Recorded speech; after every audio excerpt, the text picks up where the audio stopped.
In our Frontline Diaries segment today, we connect with Dr. Adnan Sheikh, radiologist at the Ottawa Hospital. Dr. Sheikh, thank you so much for being here.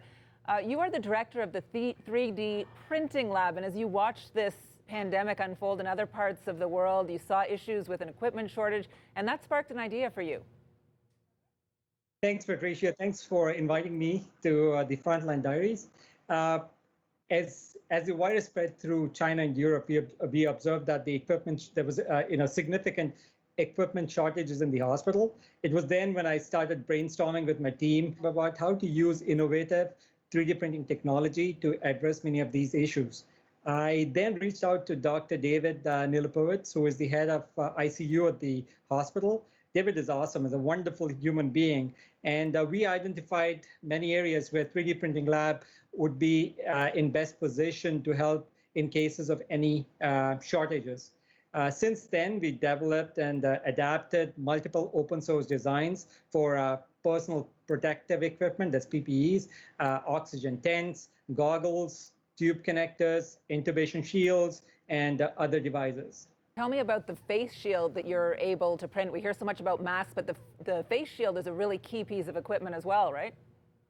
That's true, yeah. The key face shield is a very key piece of equipment. It goes over your mask. And, we were very lucky that we were able to make this. And I understand you had help from the community to make this happen. That's correct. Yeah, I feel privileged to live in Ottawa. Our community support system is the best in the world. One of the help we got was from a group of individuals who had 3D printers in their home, and this was led by Mark Beal. And Mark and his friends helped us print these headbands, which were used for face shields. It's still amazing to me what you're able to do with 3D printing technology. A few years ago, none of this would have been possible, right? That's very true. This is it's an innovative technology which has just evolved, and it is changing the world, the way we practice medicine. Just to give a little bit of background, the 3D printing lab at the hospital was established by myself and Dr. Rabicki in 2016. Prior to the pandemic, we were engaged in developing patient-specific 3D printed anatomic models, which help surgeons plan and rehearse complex surgeries. But with COVID now, everything has changed. I think 3D printing has a different role in the medical world.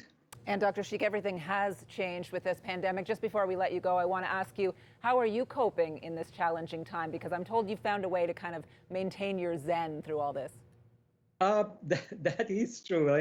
This is difficult times, and we all have our own ways of coping. I started doing meditation, and that has really helped me. Excellent. All right, Dr. Adnan Sheikh, thank you so much for sharing your time and this technology. All the best to you. Thank you.